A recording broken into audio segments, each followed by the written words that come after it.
जैसा कि हम लोग पश्चाताप के बारे में सीख रहे हैं लगातार, है ना?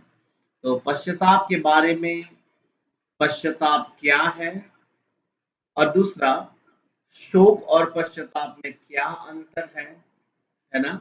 इन बातों को हम लोगों ने सीखा है। इन दिनों लगातार परमेश्वर ने हम लोगों को सहायता किया और हम लोगों ने ये बात को भी समझा है कि पश्चाताप और शोक में बहुत ज़्यादा अंतर है और हम लोगों ने ये भी समझा परमेश्वर की दया से कि हमें शोक करने वाला नहीं बनना है, वरन सच्चा पश्चाताप करने वाला बनना है। अर्थात हम जो कर रहे थे, जहाँ पर हम जिस चीज़ों में जुड़े थे, जिसके बारे में परमेश्वर को पसंद नहीं था और परमेश्वर ने हमें बता दिया, एहसास दिलाया, वो धीमी आवाज़ हो, चाहे परमेश्वर का वचन हो, चाहे परमेश्वर की संगति के द्वारा या प्रार्थना के द्वारा कि वो गलत है, तो वहाँ पर हमने पहले के समान जो है, सिर्फ़ अफ़सोस करके उस काम को कंटिन्यू करना बंद कर दिया है। मैं ऐसा विश्वास करता हूँ, बल्कि अफ़सोस भी किया और उस काम को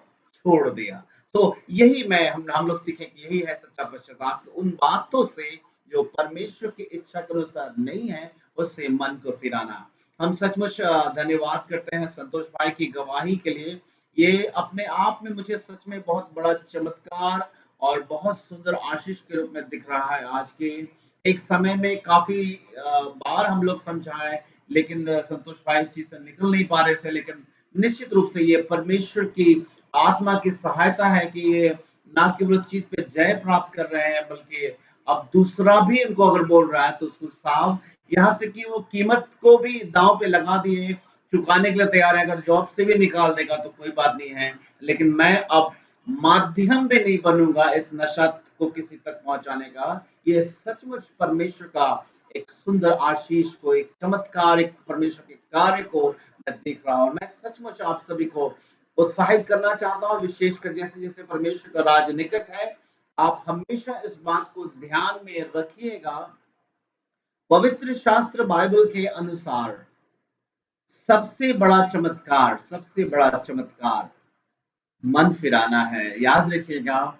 और शैतान इसीलिए मैक्सिमम प्रचारक लोगों के जीवन से मन फिराव के प्रचार से दूर करके हर प्रकार के चंगाई वाला प्रचार के बारे में प्रचार करता है और कलीसिया के लोग उत्साहित होते हैं। गौर से सुनिएगा, दुनिया के हर प्रकार का चमत्कार जो शारीरिक है वो शैतान कर सकता है, लेकिन केवल एक चमत्कार है जिसको केवल प्रभु यीशु कर सकता है। और बाइबल बताती है कि मन को असाध्य रोग लगा है। आप पूरी बाइबल में देखिए, हम लोग से अगर कोई पूछे कि ऐसा कौन सा बीमारी है जिसके लिए परमेश्वर बोलता है ठीक नहीं हो सकता है, तो हमको लगता है हम मसीह लोग तो तुरंत खड़े हो जाएंगे कि गलत बात आप बोल रहे हैं। कोई भी बीमारी नहीं है ऐसा जो प्रभु नहीं ठीक कर सकता है। यहाँ तक कि यीशु मसीह तो मुर्दों को जिलाने वाला है।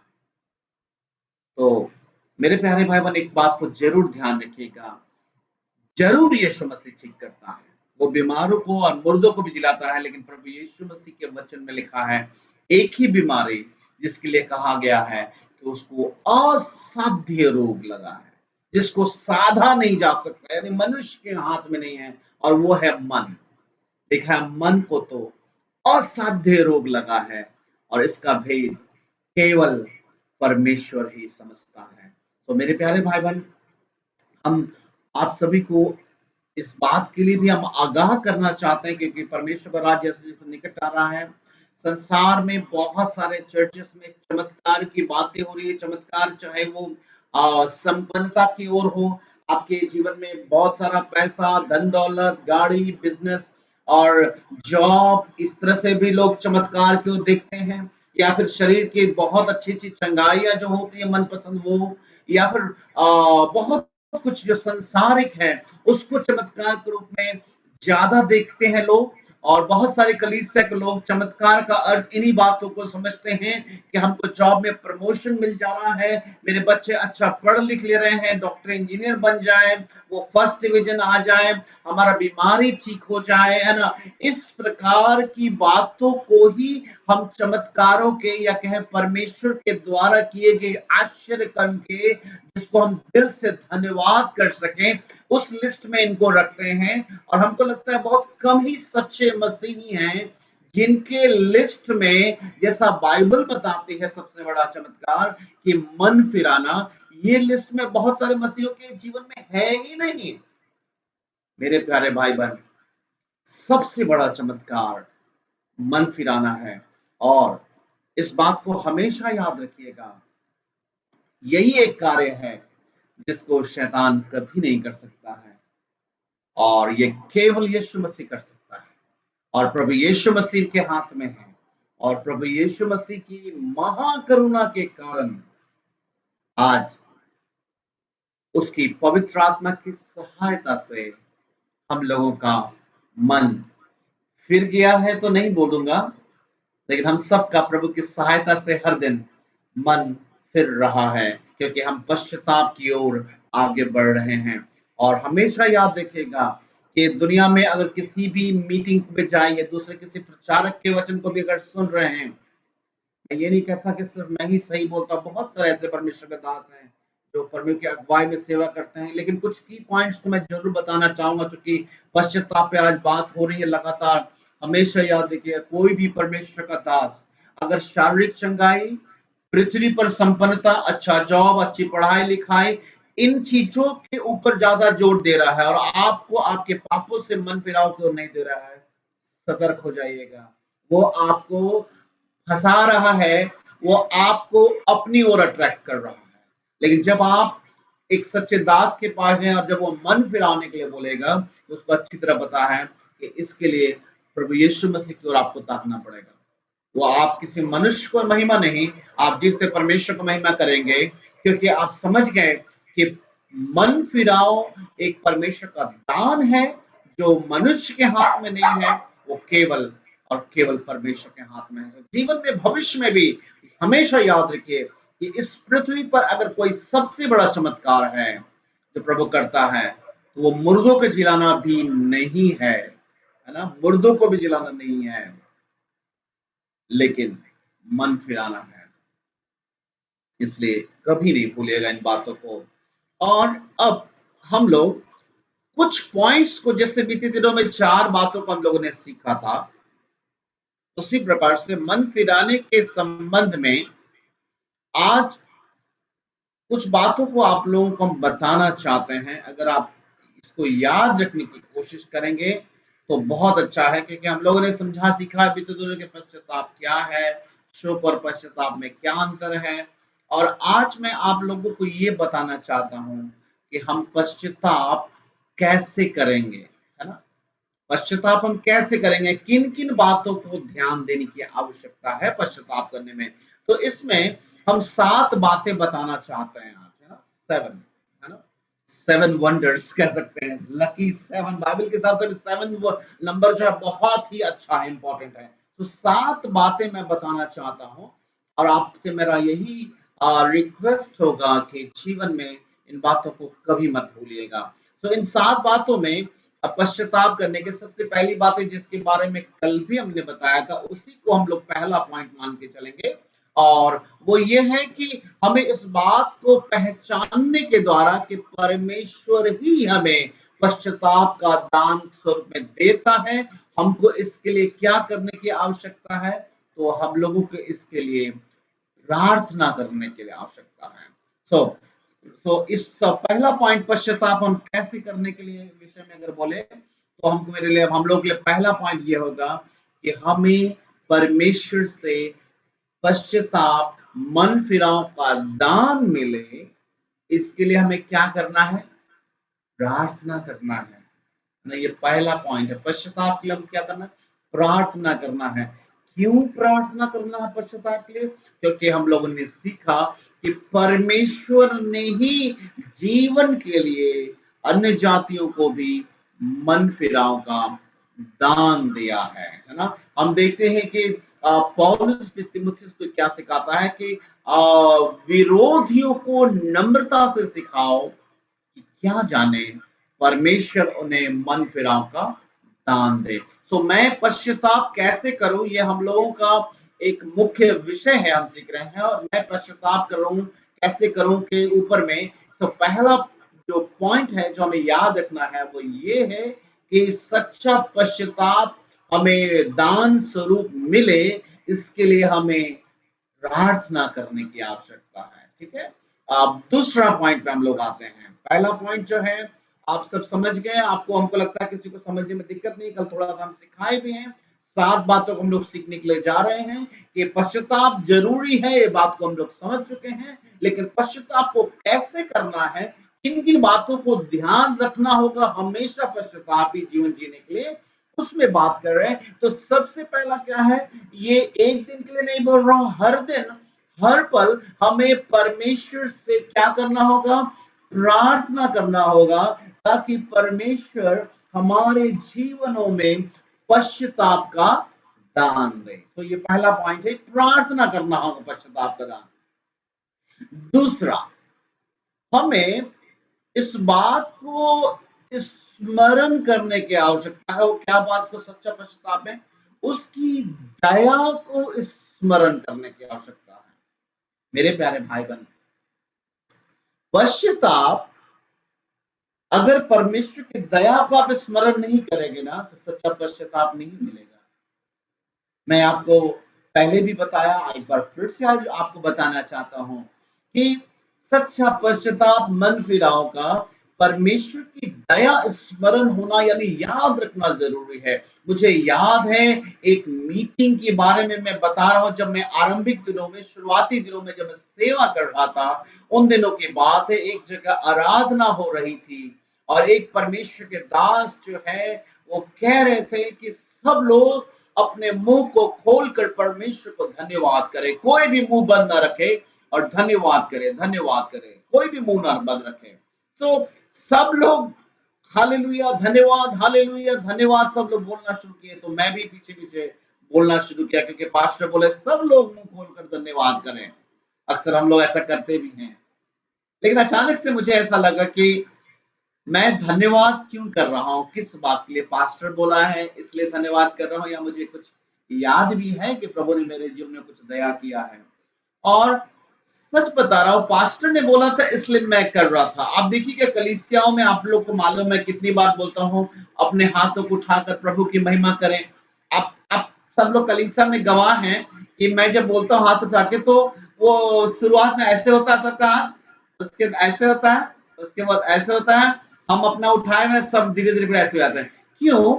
क्योंकि वो परमेश्वर को नहीं उठाए, वो मेरे बोलने पे उठाए, तो हाथ थक जा रहा है। लेकिन अगर सचमुच प्रभु के लिए तो हाथ नहीं थकेगा, है ना। तो वो पास्टर बोल रहे थे इसलिए मैं धन्यवाद कर रहा था। तो मुझे अंदर से लगा कि मैं पास्टर के बोलने से धन्यवाद धन्यवाद बोल रहा हूँ। लेकिन मुझे ये बात ये समझ में आया कि किसी के बोलने पर, किसी को बोल दे कि भाई इसको जाके बोलो थैंक यू, तो भाई किसी को आप ऐसे जाके थैंक यू बोल देंगे तो पूछेगा ना क्या बात है, किस बात का थैंक यू। बिना बात का थैंक यू बोलेंगे तो आपको अच्छा समझेगा कि पागल समझेगा, पागल समझेगा। कई बार हम लोग पास्टर के बोलने की पर, लोगों के बोलने पर, अगुआ के बोलने पर प्रभु को बोलने लगते हैं थैंक यू धन्यवाद धन्यवाद। प्रभु किस बात के लिए, किस बात के लिए। तो उस रात एक अजीब घटना हुई जब ये बात हो रही थी। मैं जब सोच रहा था कि किस बात के लिए मैं धन्यवाद धन्यवाद करूं, पास्टर के तो कर रहा हूं।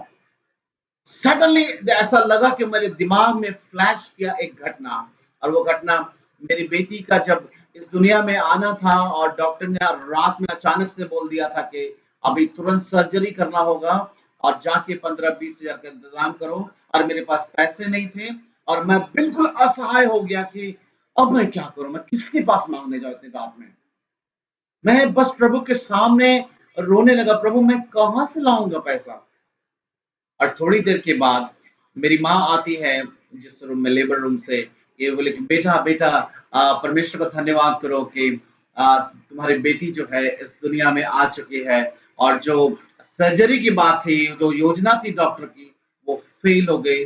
और जब बच्ची को हाथ में मैंने लिया, बस समझिए कि मेरे आंसू निकलने लगे। और इसी घटना को जब मैंने जैसे याद किया उस समय में, उसके बाद पास्टर बोले चाहे नहीं बोले, अपने आप मेरे आंसू गिर रहे थे और दिल से धन्यवाद धन्यवाद निकल रहा था। और मैं विश्वास करता हूं कि ये धन्यवाद अब वास्तविक था, क्योंकि मुझे पता था कि मैं किस बात के लिए धन्यवाद कर रहा हूं।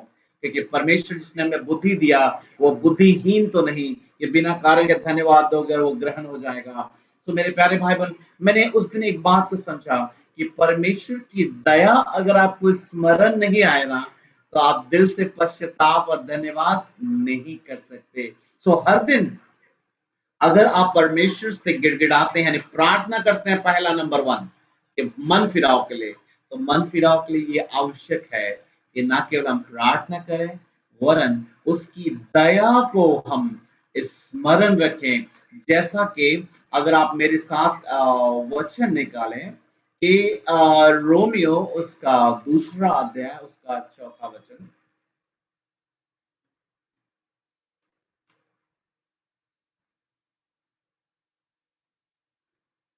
रोमियो उसका 2 अध्याय उसका 4 वचन। यहाँ पर देखिए कितनी अच्छी बात लिखा है कि क्या तू उसकी कृपा और सहनशीलता और धीरज रूपी धन को तुच्छ जानता है, और क्या यह नहीं समझता कि परमेश्वर की कृपा यानी उसकी दया तुझे मन फिराव को सिखाते हैं। हालेलुया। सो हमको उस रात क्या चीज मन फिराने के लिए सिखाया? उसकी दया। वो पास्टर बोले थे मन फिराने के लिए, धन्यवाद के लिए, तो नहीं कर पा रहा था मैं। लेकिन जैसे ही परमेश्वर की दया स्मरण आई, तो क्या हुआ? अपने आप आंसू निकलने लगा, अपने आप धन्यवाद निकलने लगा। सो कितना अच्छा बात लिखा है यहाँ पर रोमियो उसका 2 अध्याय उसका 4 वचन में कि क्या तू उसकी कृपा और सहनशीलता और धीरज रूपी धन को तुच्छ जानता है, और क्या यह नहीं समझता कि परमेश्वर की दया या परमेश्वर की कृपा तुझको कुछ सिखा रही है? क्या सिखा रही है? मन फिराओ मेरे बच्चों। तो उस रात मेरा मन फिरा हुआ नहीं था, लेकिन जैसे उसकी दया स्मरण आया, तो ऑटोमेटिकली आंसू निकलने लगा और मन मेरा संसारिक बातों से करके प्रभु की ओर आने लगा। तो मेरे प्यारे भाई बहन, परमेश्वर के पास जब हमें सच्चा पश्चाताप के लिए आगे बढ़ना है, तो हमें उसके लिए प्रार्थना करना है। और दूसरा, हमें हमेशा उसकी दया को स्मरण रखना है कि उसने कितने अनोखे काम हमारे जीवन में किए हैं। आपको बीते दिनों मैंने एक टेस्टमनी भी बताया था ना, एक बच्ची के लिए जो कूड़े के ढेर पे पाई गई थी, और जब बड़ी होती है, बड़ी होने के बाद जो ऑर्फनेज वाले उसकी शादी करा देते हैं, और शादी में जब वो जा रही है, तो उसके बक्से में वही पुराना वाला फ्रॉक, जिस फ्रॉक में वो कचरे के ढेर में मिली थी, बक्से के नीचे छिपाई हुई थी। और जब सिस्टर ने देखा कि ये क्या, तुम्हारा बेटा, अब तुम बड़ी हो गई, तुम्हारी जिंदगी नहीं होगी, और हम लोग नहीं चाहते कि दुनिया जाने के तुमको कचरे के ढेर से हम लोग उठा के लाए थे, ये तुम्हारा बीता हुआ कल है, इसको हटा दो अपने जिंदगी से, इसको कहाँ लेकर तुम अपने नए लाइफ में लेके जा रही हो। तो उस बच्ची ने, जब बड़ी हो चुकी है, अब उसकी शादी हो चुकी है, उसका विदाई का समय है, उसने क्या जवाब दिया? सिस्टर, मैं इस फ्रॉक को इसलिए रखी हूँ ताकि मैं जब जब इस फ्रॉक को देखूंगी, तो परमेश्वर की दया को स्मरण करके उससे प्यार और सच्चा पश्चाताप कर सकती हूँ। हालेलुया। सो परमेश्वर की दया हमें पश्चाताप करने के लिए आ, आगे बढ़ने में सहायता करती है। और इसलिए आप देखेंगे मेरे प्यारे भाई बहन, आप वैसे ही मसीह लोगों को आप देखेंगे कंप्लेन करते हुए, शिकायत करते हुए, जो परमेश्वर की दया को भूल गए हैं। जिनको परमेश्वर की दया याद होगा, वो लोग कंप्लेन नहीं करेंगे। यहाँ तक कि मैंने देखा कि ऐसे मसीह भाई बहन जो लोग एक समय में खत्म होने के हालात में थे, मुझे अभी हाल में मुझे पता चला कि एक आंटी बहुत बीमार है। गौर से सुनिएगा मेरी बात को, मैं जीवित गवाही बता रहा हूँ अपनी कलीसिया की। काफी बीमार है। जब नीतू वहां गई थी प्रार्थना करने के लिए, तो उन्होंने मुझे एक बात बताया कि एक अजीब सी बात उन्होंने मुझे कहा। मैंने क्या कहा उन्होंने, तो वो बोल रही थी कि मैं मरना नहीं चाहती हूँ। सुनिएगा, मैं मरना नहीं चाहती हूँ। जब ये बात बोली तो मुझे याद है कि एक और आंटी है जिन एक समय में बहुत बीमार थी और मुझे उनके घर में प्रार्थना करने के लिए जाने के लिए मौका मिला। वो भी बीमारी और ऐसा था कि उस समय लग रहा था शायद कैंसर हो गया है, शायद बहुत ज्यादा पेट में दर्द हुआ करता था उनको। तो वो भी मरना नहीं चाहती थी, बहुत चिंता में थी। तो जब प्रार्थना करने के लिए मुझे मौका मिला, तो मैंने प्रार्थना करने से पहले उनसे पूछा था, पता क्या मैं आप लोगों से बताना चाहता हूँ, जिंदा काहे रहना चाहते हैं आप तो बोलते हैं मरना नहीं चाहते, जिंदा क्यों रहना चाहते हैं? मैंने बताया जिंदा अगर रहना चाहते हैं, जिस प्रभु यीशु मसीह से मैं आपके लिए प्रार्थना करूंगा, वो यीशु मसीह आपके संसारिक कामों के लिए जिंदगी नहीं देगा, याद रखिएगा। उसकी योजना है आपके जीवन से। अगर आप सहमत हैं पिछला छोड़कर प्रभु यीशु की महिमा के लिए, तो मैं आपके लिए प्रार्थना करूंगा। मैंने उनके लिए प्रार्थना किया, प्रभु ने उनको जिंदगी दिया, और जब जिंदगी दे दिया प्रभु ने, तो अब फिर से जो है संसारिक कामों में लिप्त हो गए। हर चीज का उस आंटी को जवाब देना होगा, उस बहन को जवाब देना होगा। जिस जिंदगी को ले ली, अब वो जिंदगी जब मिल गई तो कहती है कि मेरा बेटा बोलता है इसलिए हम अन्य जाति में शादी करना होगा। अरे तुम अगर उस दिन मर गई होती तब क्या होता? उस दिन प्रभु यीशु सांस ले लेता, उस दिन क्या होता? कहां था बेटा, कहां था समाज, कहां था दुनिया? मेरे प्यारे भाई बहन, आज वो क्यों गिरी पाप में, क्यों अपने बेटे के अन्य जाति में शादी कराई? इसलिए कि ठीक होने के बाद परमेश्वर गया अपनी जगह में मजबूत हो चुकी हूं। इनके हालात मुझे ऐसा लगा इस आंटी का वैसे ही है जैसे मैंने बहुत पहले एक नटखट बच्चे की कहानी सुना था कि वो पेड़ पे ठीक से चढ़ना जानता नहीं था। आप लोग जानते हैं कि नहीं पता नहीं, कई बार हम लोगों पे सूट करता है इसलिए बता रहा हूं।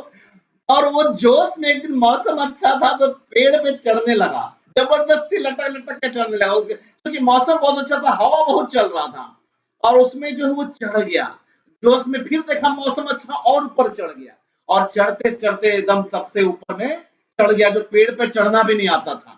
और जब चढ़ गया, अभी पूरा दुनिया का मजा ले रहा है, खूब उसको अच्छा लग रहा, हवा चल रहा, सब कुछ देख रहा, बहुत अच्छा लग रहा।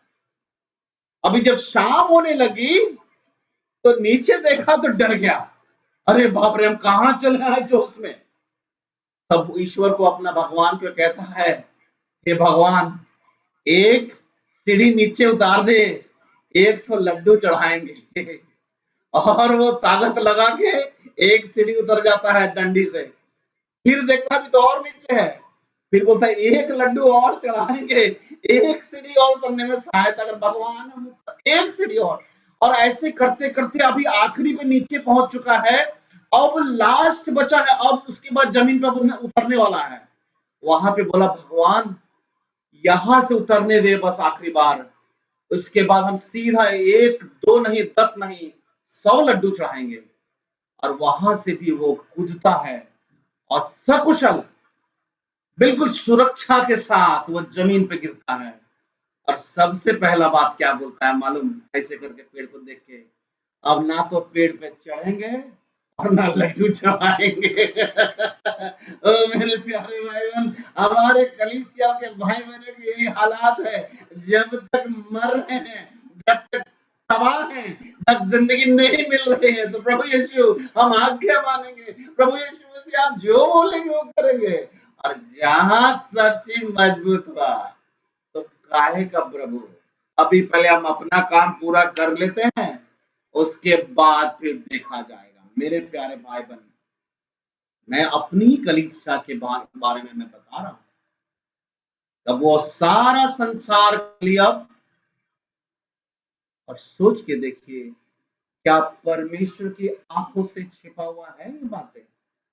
क्या परमेश्वर भूल गया कि जिस समय तुम मर रही थी उस समय तुम्हारा बेटा, तुम्हारा परिवार, तुम्हारा रिश्तेदार कोई नहीं आया था, बल्कि यही लोग तुमको जो है जमीन में गाड़ दिए होते, और आज तुम उनके लिए मेरे प्यारे भाई बहन, इसीलिए मैं इन बातों को समझा रहा हूं। पश्चाताप के लिए पहला पॉइंट कितना जरूरी है, वो इसलिए जरूरी है, वो है प्रार्थना करना सच्चा पश्चाताप के लिए, ताकि परमेश्वर हमको पश्चाताप का गिफ्ट दे। प्रार्थना करना है पहला पॉइंट। दूसरा पॉइंट भी कितना इंपॉर्टेंट है, उसकी दया अगर स्मरण नहीं हुई तो आज आप जितना आनंदित है प्रभु में, आज हो सकता है दया जो हुई है ताजा ताजा है, ऐसे वो आंटी बोले हाँ जैसा प्रभु बोलेगा करेंगे, ताजा ताजा में हो सकता करिएगा।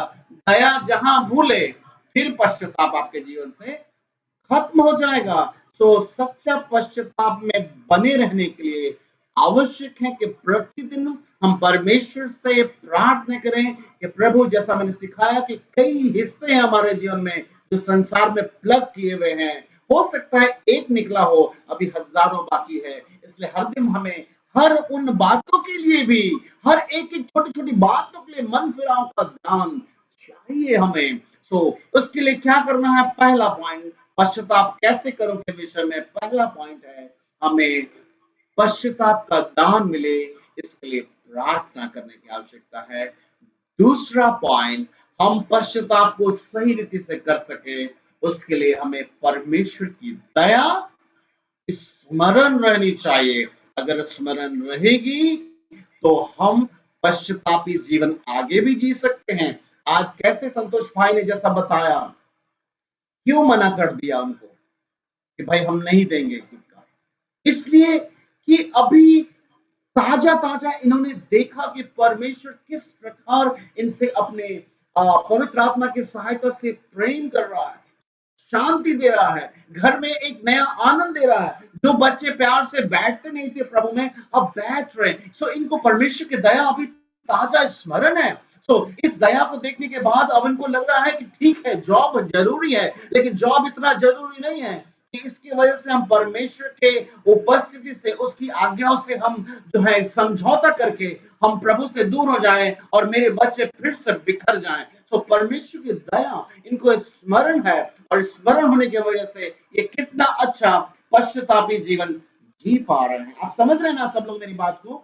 तो प्रार्थना करना और एक पश्चातापी जीवन जीने के लिए हमको उसकी दया हमेशा स्मरण होना चाहिए। और इसी वजह से मेरे प्यारे भाई बहन, इसी वजह से जैसा कि मैंने उस आंटी के बारे में बताया, वैसे वो मेरे ही केस में बोली है, चाहे हम लोग सभी अपने अपने टाइम में, आप देखिएगा जब हम लोग कठिन परिस्थिति में होते हैं, दुखित होते हैं ज्यादा, उस समय हम लोग बहुत ही सहजता से परमेश्वर से प्रेम करने लगते हैं, और जैसे ही थोड़ा स्थिति ठीक होती है हम फिर से टाइट हो जाते हैं। तो मेरे प्यारे भाई बहन, हमको टाइट कभी नहीं होना, हमेशा परमेश्वर के सामने दीन बनना है, ताकि वो हमें शिरोमणि बनाएगा।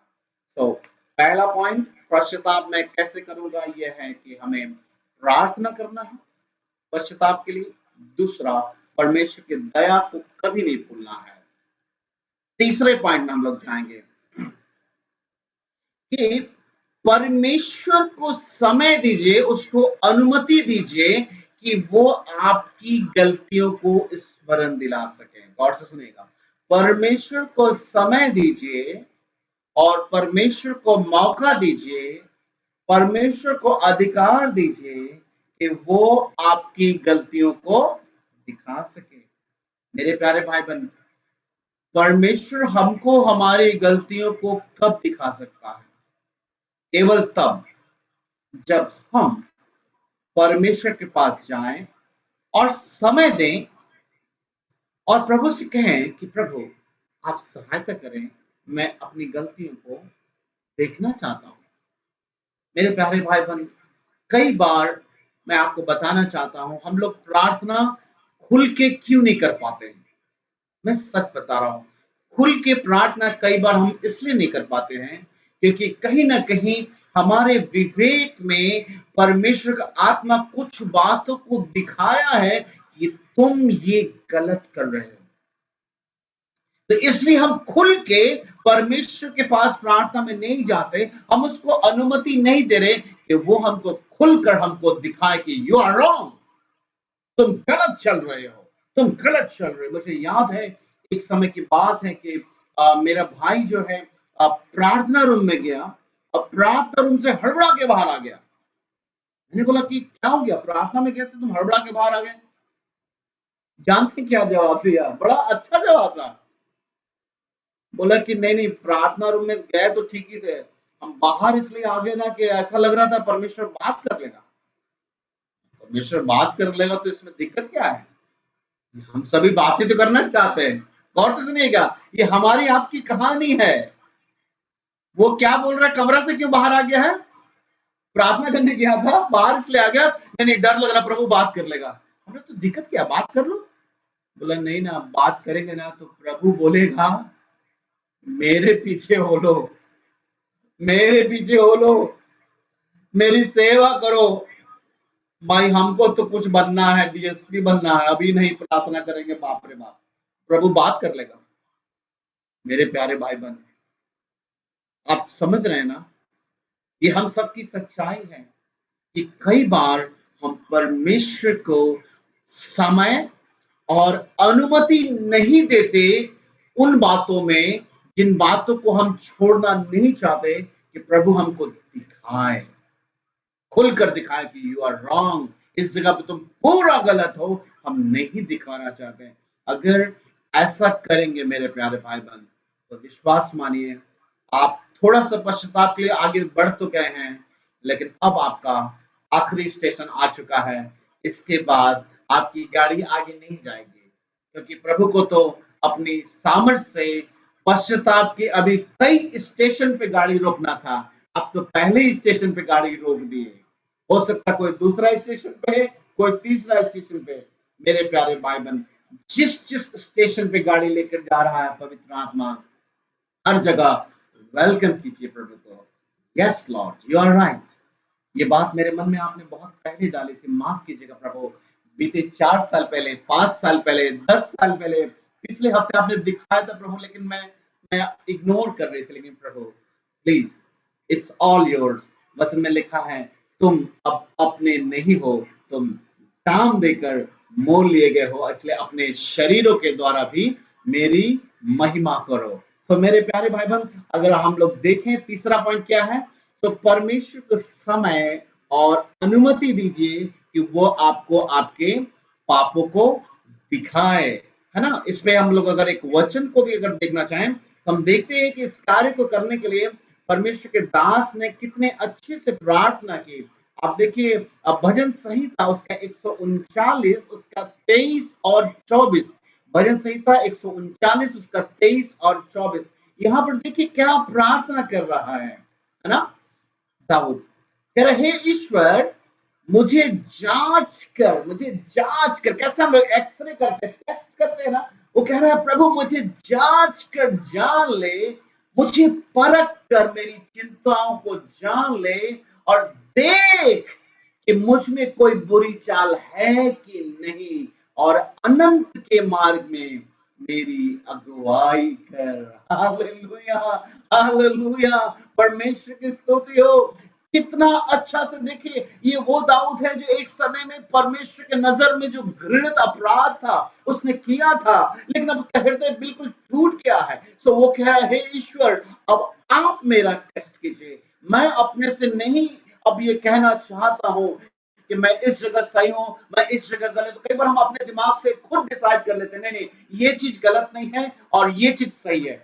दाऊद कहता है नहीं ये गलत है, हमारा जज तो परमेश्वर है। से उससे कह रहा है, ईश्वर मुझे जांच कर जान ले, मुझे परख कर मेरी चिंताओं को जान ले, और देख कि मुझ में कोई बुरी चाल है कि नहीं, और अनंत के मार्ग में मेरी अगुवाई कर। यानी मुझे हर स्टेशन से लेके चलिए। I am ready to completely repent of my sins। मेरे प्यारे भाई बहन, परमेश्वर चाहता है सच्चे पश्चाताप को करने के लिए हम उससे प्रार्थना करें ताकि हमको पश्चाताप मन फिराव का दान दे। परमेश्वर चाहता है उसकी दया को हम कभी ना बोले, हर दिन स्मरण रखेंगे तो और भी आपका हृदय परमेश्वर के सामने एकदम गर्म और उत्साहित रहेगा। और साथ ही साथ परमेश्वर को अनुमति दीजिए। प्रभु को बोले, ओके प्रभु, मैं बहुत दिन मन फिराना नहीं चाह रही थी इस बात से, मैं इस बात से प्रभु हम ढिठाई कर रहा था। वो एक जगह दाऊद कहता, मुझे ढिठाई के पाप से मुझे बचा। तो ढिठाई भी एक पाप है जब हम पवित्र आत्मा को अलाउ नहीं करते मुझे हमारी गलती को दिखाए। तो मेरे प्यारे भाई बहन, तीसरा पॉइंट क्या है? परमेश्वर को अनुमति दे। ये शब्द कितना अद्भुत है, क्योंकि आप सोच के देखिए कि परमेश्वर को हम लोग अनुमति देंगे। यस, बिल्कुल सही है, बिल्कुल ऐसा ही मैं बता रहा हूं। परमेश्वर को अनुमति दे, क्योंकि परमेश्वर का आत्मा जबरदस्ती कभी नहीं करता है। आप अनुमति का संदर्भ ये है, अनुमति के अर्थ यहाँ पर ये है कि आप अगर वेलकम करेंगे, स्वागत करेंगे कि प्रभु प्लीज आप आइए, मैं तैयार हूं, चाहे जो कीमत चुकाना होगा, गलत है मैं एक्सेप्ट करूंगी और मन फिराने को तैयार हूं, प्रभु आप सहायता करें। तो प्रभु आपके जीवन में उस स्टेशन में भी काम करेगा, आप आगे बढ़ सकते हैं। तो मेरे प्यारे भाई बहन, हम लोग तीसरा पॉइंट क्या सीखे कि परमेश्वर को अनुमति दें, है ना, परमेश्वर को अनुमति दें। चौथा पॉइंट जाने से पहले हम फिर से स्मरण दिलाना चाहते हैं कि पहला पॉइंट है परमेश्वर से सच्चा पश्चाताप के लिए प्रार्थना करने के लिए आवश्यकता है। दूसरा, परमेश्वर के दया को कभी नहीं भूलना है, हर दिन स्मरण रखना चाहिए। तीसरा, परमेश्वर को अनुमति दीजिए और समय दीजिए ताकि प्रभु आपके जीवन में दिखाए आपके पापों को। जिस दाऊद कहता है, मुझे दिखा कि मैं कहां पे गलत हूं। चौथा पॉइंट में हम लोग अब आगे आते हैं, अपने पापों को छुपाए बिना खुलकर इस स्पष्ट रूप से जिस पाप की वजह से आप गिर रहे हैं प्रभु को बता दीजिए। वाह, कितनी अच्छी बात है ना।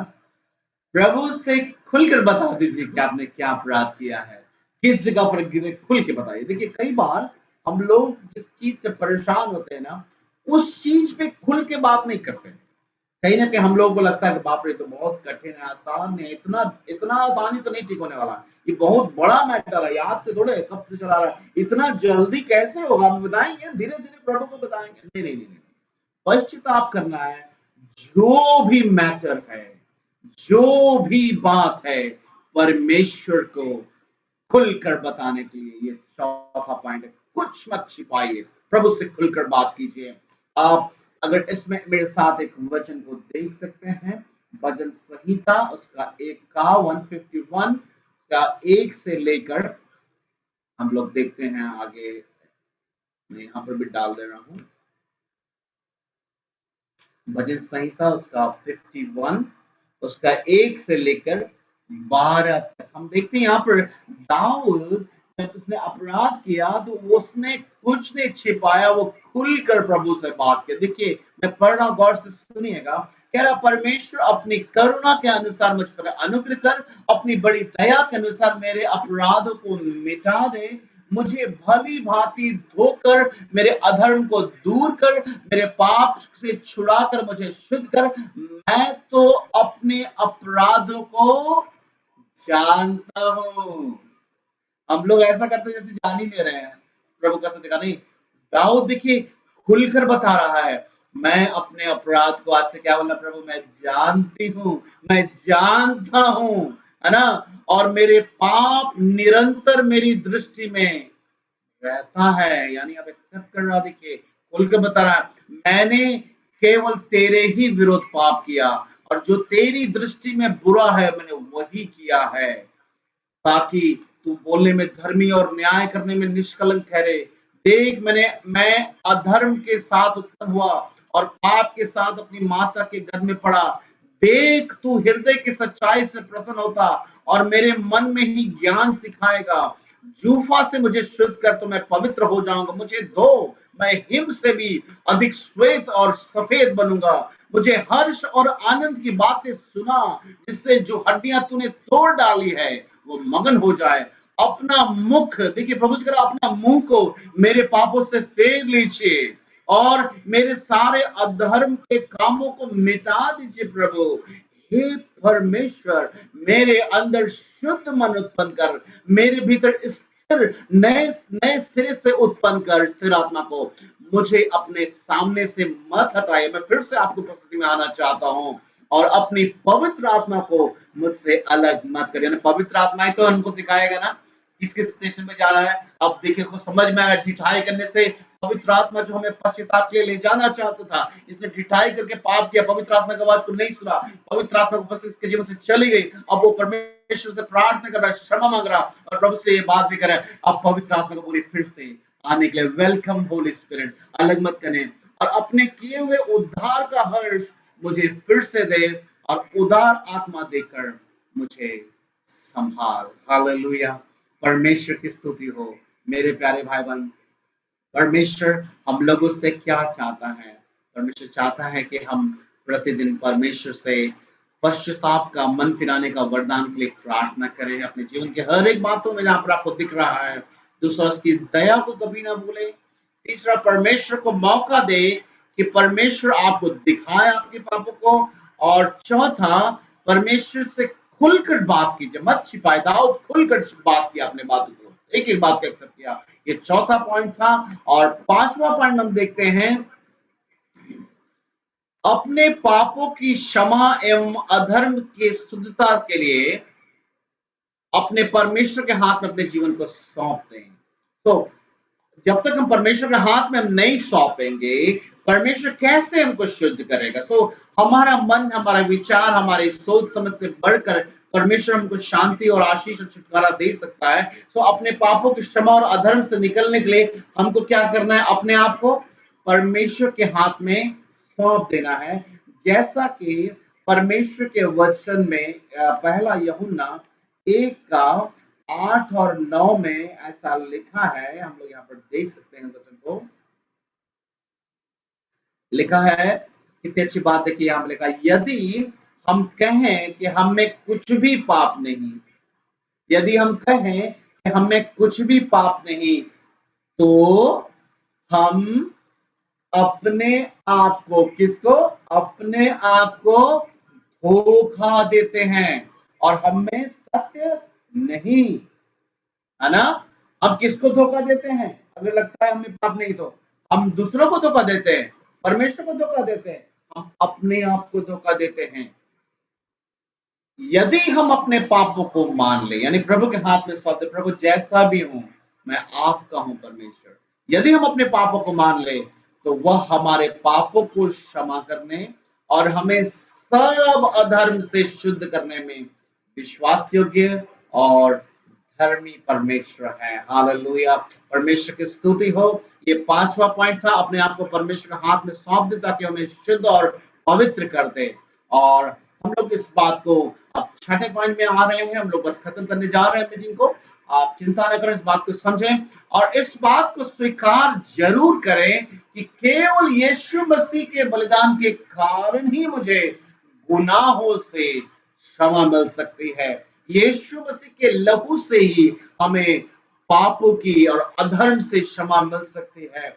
हमारे पास कोई दूसरा विकल्प नहीं है, इस संसार में कोई दूसरा रास्ता नहीं। हमने जितना भी बीते दिन में अधर्म किया हो, इस बात को हमेशा एक्सेप्ट करना है हमें कि यीशु मसीह के लहू से, उसके बलिदान से ही हमें पापों की क्षमा है। ये छठा पॉइंट है जिसमें हम लोग वचन देख सकते हैं। यहाँ पर ऐसा लिखा है, पहला पत्रस उसका 2 अध्याय उसका 24 वचन में यहाँ पर देखिए लिखा है कि वह, या अर्थात यीशु मसीह आप ही हमारे पापों को, किसके पापों को? जो अपराध हमने बीते दिनों में किया है, उसी पापों के लिए पत्रस कह रहा, वह खुद जो है हमारे पापों को अपनी देह पर लेकर क्रूस पर चढ़ गया।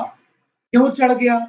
जिससे कि अब हम भी पापों के लिए मरकर धार्मिकता के लिए जीवन बिताए, उसी के मार खाने से तुम चंगे हुए हो। हालेलुया, इस बात को हमेशा याद रखे कि परमेश्वर का वचन बताता है यीशु मसीह हमारे गुनाहों को अपने देह पर लेकर चढ़ गया क्रूस पर, ताकि हम भी अगर पाप करने के लिए फिर से अवसर मिले तो ऐसा बन जाइए जैसे कि आप मुर्दा है।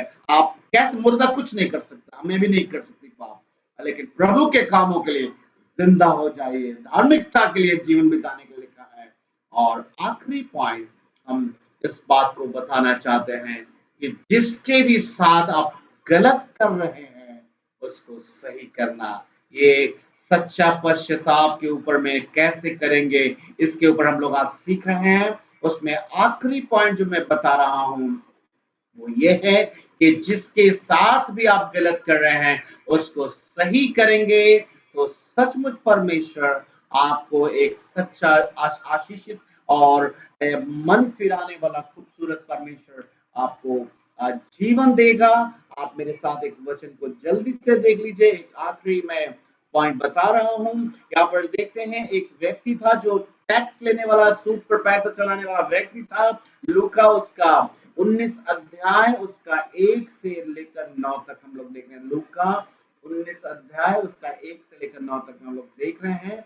यहाँ पर हम देखते हैं कि यरीहो में जब यीशु मसीह जा रहे थे, वहां जक्कई नाम एक मनुष्य था जो चुंगी लेने वाला का सरदार था और धनी था। और वह यीशु को देखना चाहता था कि वह कौन सा है, परंतु भीड़ के कारण देख ना सकता था क्योंकि वह नाटा था। तब उसने देखने के लिए यीशु को जो है आगे दौड़कर एक गुलर के पेड़ पर चढ़ गया क्योंकि वो उसी मार्ग से जाने वाला था। जब यीशु उस जगह पर पहुंचा तो उस पर दृष्टि करके उसने कहा, हे जक्कई। जक्कई उम्मीद नहीं किया था कि जक्कई के पास यीशु मसीह आ जाएगा। यीशु मसीह कहा, हे जक्कई, झट पेड़ से नीचे उतरा क्योंकि आज मुझे तेरे घर में रहना अवश्य है। और जक्कई सरप्राइज हो गया, चौंक गया, अरे प्रभु यीशु मसीह इतना भीड़ में मेरे पास मेरे घर जाएंगे। लिखा हुआ तुरंत उतर कर आनंद से, उसको आनंद क्यों नहीं मिलेगा, वो एक पापी मनुष्य था। और जब यीशु मसीह कहे मैं तुम्हारे घर चलूंगा, कितना आनंद है। लेकिन तुरंत वो जो है वो उतर गया पेड़ से और आनंद से अपने घर ले गया। और यह देखकर सब लोग कुड़कुड़ा के कहने लगे कि यीशु मसीह तो पापी मनुष्य के यहाँ चला गया है। देखिए, लोग नहीं समझ रहे, लेकिन यीशु मसीह को देखिए, लिखा है जक्कई ने खड़े होकर प्रभु से कहा, हे प्रभु देख, मैं अपनी आधी संपत्ति कंगालों को देता हूं। हालेलुया। आधी संपत्ति कह रहा मैं कंगालों को देता। यीशु मसीह कुछ नहीं बोला, यीशु मसीह सिर्फ अपने प्यार को प्रकट किया, बोला मैं तुम्हारे घर चल रहा हूं बस। लिखा प्रभु को उपस्थिति में आते ही देखिए क्या करा, मैं आधी संपत्ति कंगालों को देता हूं और यदि किसी का कुछ भी अन्याय करके लिया है, अन्याय से लिया, उसको 4 गुना मैं फेर दूंगा। 4 गुना। देखिए, जिसके साथ भी गलत किया है इसको सही करना, इसको अपने आप समझ में आ गया। अभी यीशु मसीह ने इसको कुछ टीचिंग नहीं दिया है, ये तो सिर्फ बहादुर से यीशु मसीह को देखना चाहता था। प्रभु की उपस्थिति में आते ही देखिए ये खुद से अपने पश्चाताप को एक्सेप्ट करने लगा, अपनी गलती को ना केवल अंगीकार करने लगा वरन जो मन फिराने लगा। और देखिए प्रभु की उपस्थिति में कैसे मन फिरा रहा, वो कह रहा मैं आधी संपत्ति कंगालों को दे दूंगा और जिसके साथ मैंने गलत किया है, प्रभु अन्याय किया है ना, उसको 4 गुना मैं फेर दूंगा। लिखा है जब ऐसा उसने स्टेप लिया, जैसे हम लोग 7वां पॉइंट पढ़ रहे हैं, जिसके साथ भी आपने गलत किया है या फिर कर रहे हैं उसको सही कीजिए। जब इसने तुरंत सही किया, लिखा है तब, है ना, तब कंडीशन अप्लाई, तब यीशु ने कहा, उससे कहा आज इस घर में उद्धार आया है, आज इस घर में उद्धार आया है। परमेश्वर को धन्यवाद, परमेश्वर की महिमा हो। मेरे प्यारे भाई बहन, इस गिफ्ट को संभाल के रखिएगा। मेरे प्यारे भाई बहन, जैसा कि मैंने सिखाया है कि परमेश्वर चाहता है कि हमें पश्चाताप का गिफ्ट मिले ताकि हमें जीवन मिले। कौन सा जीवन? अनंत जीवन मिले। आज फिर प्रभु मौका दिया है और आज मैं विश्वास करता हूं कि बीते 2-3 दिनों से जो पश्चाताप में सीख रहे हैं उससे भी थोड़ा हम लोग डीप गए हैं और अब हम लोगों के सामने अब स्पष्ट रूप से दिख रहा है कि हमें करना क्या है।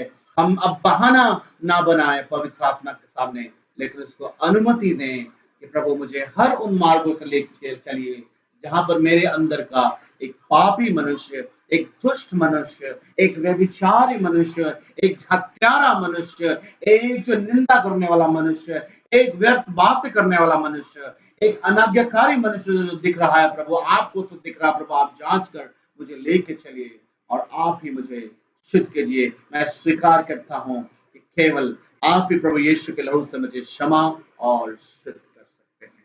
आइए हम लोग प्रार्थना